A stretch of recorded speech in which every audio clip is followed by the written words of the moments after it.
Welcome. If you want to create home screen folders in Samsung Galaxy Tab Active 2, at the first you have to click and hold one of the icon, for example this one. So click, hold and then drag for another icon.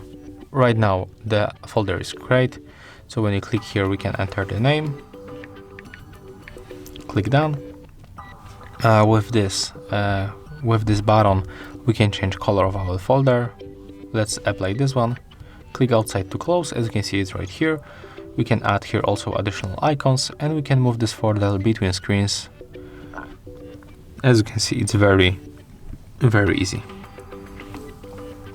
So if you want to remove this folder, you have to click, hold and then select to remove.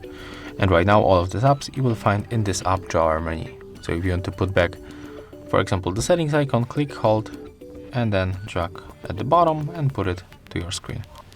So if you find this video helpful, remember to leave a like, comment and subscribe.